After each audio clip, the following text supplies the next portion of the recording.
काफी देर तक ड्राइव करने के बाद कार एक आलीशान मेंशन के सामने जाकर रुकी। मेंशन के गेट पर 4 लोग खड़े हुए थे।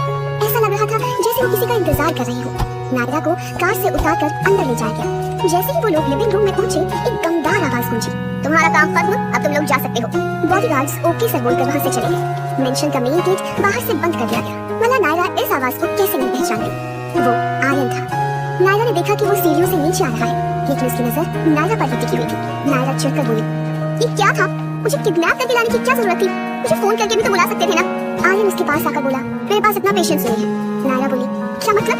आर्यन सोफे पर बैठ गया और उसने अपने पास बैठने का इशारा करते हुए बोला, यहाँ मेरे पास बैठो। नायरा ने सुनकर घबरा गई। वो बोली, नहीं, पहले तुम बताओ कि तुमने मुझे यहाँ क्यों बुलाया है? आर्यन सीरियस होकर बोला, तुम अच्छे से जानते हो कि मुझे धोखा और फरेब पसंद नहीं है। तुम मेरी अनकही बातों को भी अच्छे से समझती हो, है ना? नायरा को लगा कि उसने मिसेस शुक्ला को नौकरी से नहीं निकाला। कहीं ऐसा तो नहीं इस बात का बदला लेने के लिए आर्यन ने उसे यहाँ बुलाया हो? नायरा भूली बनने का नाटक करते हुए बोली, मुझे कैसे पता होगा कि आर्यन सिंह राठौड़ जो करते हैं वो किसलिए करते हैं? जब मुझे आपके तरीके समझ नहीं आते तो मन की बात कैसे समझ आएगी? आर्यन सरकास्टिकली मुस्कुराकर बोला, जो लड़की बिना इजाजत मेरे कमरे में मेरे साथ रात बिताने आ सकती है, वो इतनी समझदार तो हो सकती है। नायरा गुस्से का घूंट पीकर चुप रही। वो जानती थी कि आर्यन उसकी किसी बात पर विश्वास नहीं करेगा। आर्यन सोफे से उठा और नायरा को घूरते हुए बोला, मैंने कब कहा था कि मिसेस शुक्ला को नौकरी से नहीं निकालूंगा? नायरा समझ गई कि बात क्या है। वो हिम्मत करके बोली, लेकिन तुमने मुझे रोका भी तो नहीं ना? आर्यन गुस्से से बोला, मुझे प्रोवोक मत करो नायरा, अंजाम अच्छा नहीं होगा। नायरा घबराकर पीछे हट गई। वो जानती थी कि वो यहाँ से भाग नहीं सकती, और अगर उसने आर्यन को गुस्सा दिलाया तो उसके पास 1000 तरीके होंगे उसे टॉर्चर करने के। वो चुपचाप खड़ी रही। आर्यन उसे देखकर बोला, अब चुप क्यों हो? कहीं तुम फिर से मुझे सेड्यूस करने का तो नहीं सोच रही हो? नायरा उसकी बात सुनकर हंसी और बोली, हाँ शायद नहीं सोच रही हूँ। आर्यन उसका जवाब सुनकर दंग था। नायरा बोली, आखिर तुम इतने हैंडसम हो, अमीर हो, इस शहर में तुमसे ज्यादा पावरफुल और कोई नहीं है। हम पहले भी 2 रात साथ बिता चुके हैं। अगर मैं तुम्हारे पास सो भी गई तो भी कुछ नहीं कहूंगी, लेकिन अगर मीडिया वालों को तुम्हारी डील के बारे में पता चला तो तुम बहुत कुछ खो सकते हो। आर्यन नायरा की बात सुनकर गुस्सा नहीं हुआ, बल्कि मुस्कुराया और बोला, ओह तो तुम मुझे धमकी दे रही हो? नायरा हिचकिचाकर बोली, नहीं। आर्यन बोला, इसका मतलब तुम मुझे प्रोवोक कर रही हो? नायरा बोली, मैं बस तुम्हें ये बताना चाहती हूँ कि मैं एक कमजोर औरत नहीं हूँ जो तुमसे डर जाऊंगी। आर्यन मुस्कुराकर बोला, फिर तो मैंने सही लड़की को चुना है, तुम ही मेरे साथ रहने लायक हो। नायरा बोली, अब मुझे बाथरूम जाना है। आर्यन ने कमरे के बाथरूम की तरफ इशारा करके कहा, ठीक है जाओ। नायरा दौड़कर बाथरूम में गई और उसने अंदर से दरवाजा बंद कर लिया। उसका दिल जोर जोर से धड़क रहा था। उसे समझ नहीं आ रहा था कि आर्यन के चंगुल से कैसे बाहर निकले। जब काफी देर तक नायरा बाहर नहीं आई तो आर्यन दरवाजा खोलकर अंदर आ गया। नायरा उसे देखकर चौंक गई और बोली, तुम अंदर कैसे आई? आर्यन बोला, तुम आधे घंटे से बाथरूम के अंदर हो, तुम्हें क्या लगा बाथरूम में छिपकर बैठने से मुझसे बच जाओगी? क्या तुम भूल गई कि ये मेरा घर है? नायरा ने नजरें नीचे झुका ली। आर्यन गुस्से से बोला, नायरा मुझे धोखे और झूठ से सख्त नफरत है, तुमको तो ये बात अच्छे से मालूम होनी चाहिए। नायरा बोली, मैंने तुम्हें कोई धोखा नहीं दिया। हाँ मैं तुमसे बचने के लिए बाथरूम में छिपी थी, क्योंकि मुझे तुमसे नफरत है। मैं तुमसे कोई रिश्ता नहीं रखना चाहती। मुझे प्लीज जाने दो यहाँ से। आर्यन ने गौर से नायरा की आंखों में देखा। न जाने कितनी लड़कियां उसके करीब आना चाहती थी, लेकिन नायरा वो उससे दूर जाने की बात कर रही थी। क्या वो सच कह रही थी? क्या वो सच में दूसरी लड़कियों से अलग है? मिस्टर राठौड़ प्लीज मुझे जाने दीजिए। नायरा ने हिम्मत करके फिर से पूछा। फिर अगली पल आर्यन ने उसे अपनी बाहों में भर लिया और उसकी आंखों में देखते हुए पूछा, क्या ये तुम्हारी चाल है मुझे फंसाने की? नायरा ने घबराकर आर्यन को देखा और बोली, मैं क्यों ऐसा करूंगी? आर्यन बोला, अगर ये तुम्हारी चाल है तो तुम इस चाल में सफल हो। मुझे तुमसे प्यार हो गया है। नायरा उसकी बात सुनकर घबरा कर बोली, नहीं आपको गलतफहमी हुई है, मैंने कुछ नहीं किया, प्लीज मुझे यहाँ से जाने दीजिए। लेकिन आर्यन उसे जवाब देने के बजाय उसके गले पर हाथ फेरने लगा। नायरा घबरा कर बोली, मैं शादीशुदा हूँ आर्यन, आप तो इतने अमीर हैं, आपको तो कोई भी लड़की मिल सकती है, फिर मैं ही क्यों? मैं सच में आपके लायक नहीं हूँ। आर्यन बोला, शादीशुदा औरतों को हैंडल करना ज्यादा आसान होता है, और तुम इतना क्यों डर रही हो? तुम पहली बार मेरे साथ में हो। नायरा से रहा नहीं गया। वो बोली, क्या तुम इतने गिरे हुए हो कि किसी और की बीवी के साथ रिश्ता रखोगे? मुझे तो लगा था कि आर्यन सिंह राठौड़ बहुत गैरतमंद इंसान है। नायरा की बात सुनकर आर्यन का चेहरा गुस्से से लाल हो गया। लगता है नायरा ने खुद को बचाने के चक्कर में आग में और घी डाल दिया था।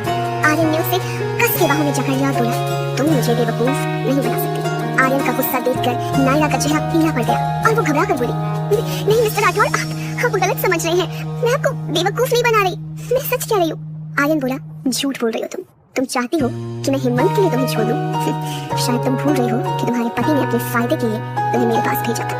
मेरी नजरों में तुम उसकी बीवी सिर्फ नाम भर की हो, मुझे नहीं लगता कि वो तुम्हें इंटरेस्टेड है। वैसे भी मैं तुमसे शादी नहीं करने वाला। नायरा को उसकी बातें सुनकर गुस्सा आ गया। वो बोली, अगर मेरी बेइज्जती करके तुम्हारा मन भर गया हो तो प्लीज मुझे जाने दो। ये कहकर अचानक नायरा ने आर्यन को किक मारी। आर्यन दर्द से तड़प उठा और उसने नायरा को छोड़ दिया। नायरा फौरन बाथरूम से निकलकर बाहर की तरफ भागी, लेकिन इससे पहले कि वो कमरे से बाहर जा पाती, आर्यन ने उसे पकड़ लिया और बोला, तुमने बहुत बड़ी गलती कर दी नायरा। नायरा जानती थी कि आर्यन गुस्से में कुछ भी कर सकता था। वो उससे माफी मांगते हुए बोली, आई एम सॉरी आर्यन, मुझसे बहुत बड़ी गलती हो गई, प्लीज मुझे जाने दो। ये कहते हुए उसकी आंखों से आंसू बहने लगे। नायरा को रोता देख आर्यन के दिल में अजीब सा दर्द हुआ और उसने नरमी से नायरा के आंसू पोंछते हुए कहा, तुम सिर्फ मेरी नायरा, मैं तुम्हें हासिल करती रहूं। नायरा कुछ नहीं बोली। आर्यन ने उसे धीरे से बेड पर बिठाया और उसके पास टेबल से पानी लेने गया। नायरा ने आसपास देखा तो उसे रूम फ्रेशनर की बोतल रखी दिखाई दी। नायरा ने धीरे से बोतल उठाई और जैसे ही पानी का ग्लास लेकर आर्यन पलटा, नायरा ने उसकी आंखों में स्प्रे कर दिया और वहां से भाग निकली।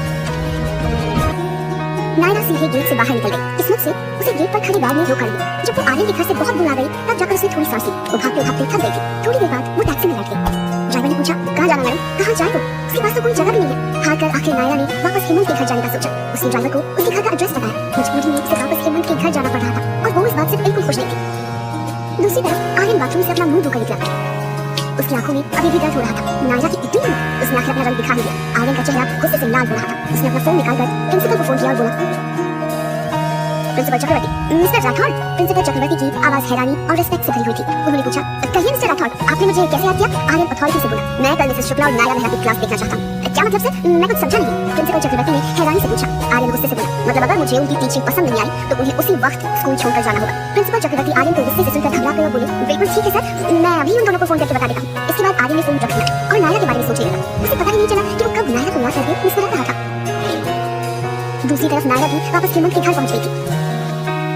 वो टैक्सी से उतरकर जैसे ही अंदर जाने लगी, उसका फोन बजा। स्क्रीन पर प्रिंसिपल चक्रवर्ती का नाम देखते ही नायरा ने फौरन फोन उठा लिया।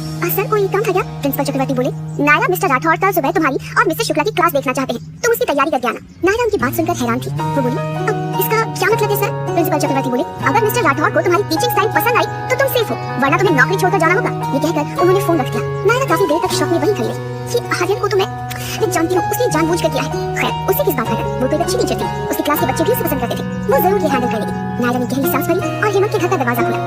दरवाजा खोलते ही उसे अंदर से उसकी सास माया की आवाज सुनाई दी। माया हेमंत को डांटते हुए बोली, तुम एकदम नालायक बेटी हो, तुमने मुझे शर्मिंदा किया हेमंत। हेमंत चुपचाप खड़ा उनकी डांट सुन रहा था। नायरा बहुत अच्छी लगी है, और तुमने उसके साथ क्या किया? हाथ उठाया उस पर। तुम भूल गए कि उसने तुम्हारे और मेरा परिवार के लिए कितनी बड़ी कुर्बानी दी थी। माया गुस्से से चिल्लाई, उसने तुम्हें इतना प्यार किया और तुमने उसको धोखा दे दिया। गलती उसकी नहीं थी, गलती तुम्हारी और तुम्हारे बाप की थी, जिसने उसकी जिंदगी बर्बाद कर दिया थी। तुम्हें उससे माफी मांगनी चाहिए। जब तुम्हें रश्मि पसंद थी तो तुमने नायरा से शादी क्यों की? तुमने उससे शादी करके उसकी जिंदगी बर्बाद कर दी। अब क्या उसे मारकर चैन मिलेगा तुम्हें? नायरा दरवाजे पर खड़ी उन दोनों की बातें सुन रही थी। उसका दिल दर्द से तड़प रहा था। उसका वहाँ दम रुकने लगा। कम से कम उसकी सास ने तो उसकी तकलीफ समझी, लेकिन नायरा को अपनी सास के लिए भी बहुत बुरा लग रहा था। उसकी वजह से उन्हें अपनी बेटी से लड़ना पड़ रहा था। हेमंत अपनी माँ को नायरा के फेवर में बोलते देखकर चिढ़ गया और बोला, माँ, आप उसे नहीं जानती हो, वो एक नंबर की धोखेबाज और मक्कार लड़की है। मैं मानता हूँ कि मैंने और डैड ने मिलकर उसे अपनी साजिश में इन्वॉल्व किया, लेकिन वो तैयार क्यों हुई?